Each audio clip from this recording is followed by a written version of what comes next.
Welcome to this explainer. Today, we're going to unpack a truly profound Hasidic framework. And I mean, this has the power to completely transform how we view our everyday anxieties, our personal spiritual growth, and honestly, the ultimate grand purpose of creation itself. We're pulling from some incredibly fascinating source text that take us deep, deep into the architecture of the human soul. So let's just dive right in with a question I know we all ask ourselves probably on a daily basis. Why are we constantly battling stress, pressure, and anxiety? I mean, why does it feel like we're always just fighting to keep our heads above water? To answer that, we'll be walking through this agenda. First, we'll look at the illusion of the survivor child and the ego. Second, the secret of Moses' self-nullification. Third, the three levels of loving God. Fourth, the true meaning of wealth. Fifth, the transition from understanding to knowledge. And finally, the prayer of Moses and creation's purpose. All right, section 1, the illusion of the survivor child and the ego. Okay, so we have to start with our fundamental problem, the human condition, the trap of the ego, and how our perception is actually what creates our anxiety. Check out the stark contrast here between these two mindsets. On the left, we've got what the texts call yesh hanifrad, an autonomous reality. This is when you look at yourself and the world as entirely independent. In this state, everything is about, well, what's in it for me? And you know what? This naturally breeds constant anxiety because you feel like the weight of the entire world is squarely on your shoulders. But then on the right, we have the divine reality. This is the recognition that the world isn't some independent, scary place, but rather it's pure spiritual, divine life force that's constantly bringing everything into existence. Now, when we buy into that autonomous reality on the left, we develop an identity that these teachings call the survivor child. Essentially, this is our natural soul operating purely in survival mode.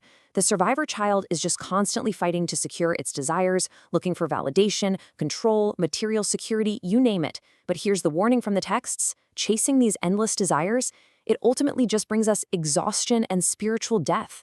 You aren't really living at that point, you're just endlessly striving. Moving on to section 2, the secret of Moses' self-nullification. So if this survivor child is the problem, what's the actual solution to this exhausting survival mode? How do we break free? Well, the crucial point is this concept right here, bitul, or self-nullification. Now hold on, this doesn't mean becoming worthless. What it means is completely releasing the illusion of that anxious, separate ego. And this is beautifully embodied by Moses. Think about it. When Moses asked, "What are we?" he wasn't expressing low self-esteem. He was demonstrating ultimate bitul. He had completely dissolved his separate ego to become a pure, transparent vessel for the divine. He absolutely wasn't operating from survival mode. He was operating from a place of ultimate connection. Section 3. The three levels of loving God. To reach that incredible level of self-nullification that Moses had, the texts outline a spiritual ladder of love that we actually have to climb. We start at step 1, bikol levavcha, loving with all your heart. This one's conditional. You love the divine because it provides you with life and goodness. It's a solid start for sure, but it's still kind of about you. Then step 2 is bikol nafshecha, with all your soul. Here you're willing to sacrifice for the divine, but there's still an I that desires this spiritual connection. You still got a personal agenda, even if it's a really holy one. But then we get to step 3, B'kol meodecha, and this is the ultimate breakthrough. This is total, absolute selflessness.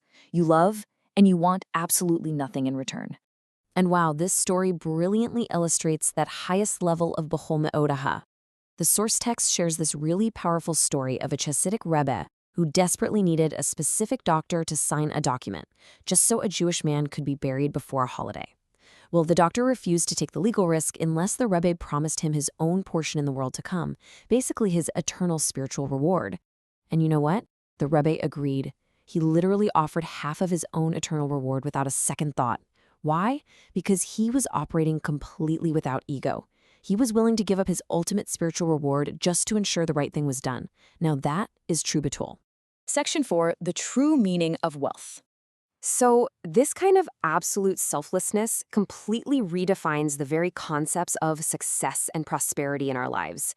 I really want you to ask yourself, based on this profound Hasidic framework we're exploring, what does it genuinely mean to be wealthy? What is a true ashir? Well, according to this philosophy, a truly wealthy person, an ashir, isn't defined by their bank account. Not at all.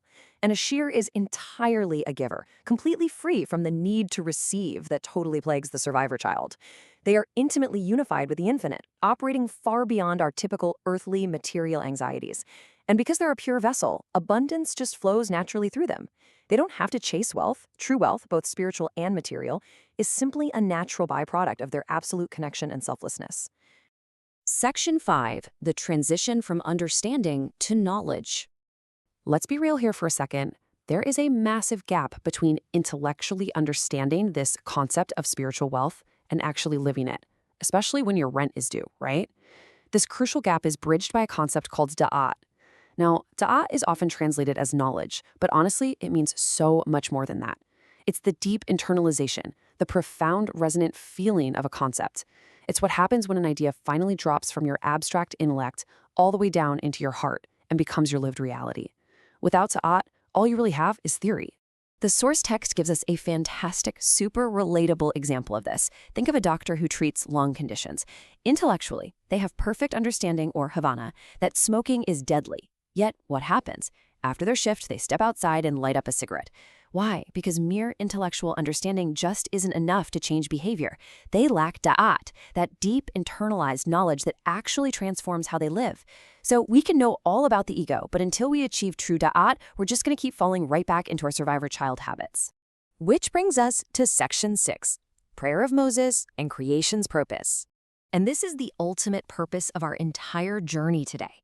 It all connects right back to the very title of our explainer, which is rooted in the Prayer of Moses, Psalm 90 in the Book of Psalms. The text highlights this totally fascinating numerical connection. Moses authored 11 psalms. Now, in this mystical tradition, the number 10 represents the complete cycle of the natural, finite world, like the 10 Sephirot, the divine attributes. But the number 11? That represents the infinite, that which is completely above and beyond the natural system.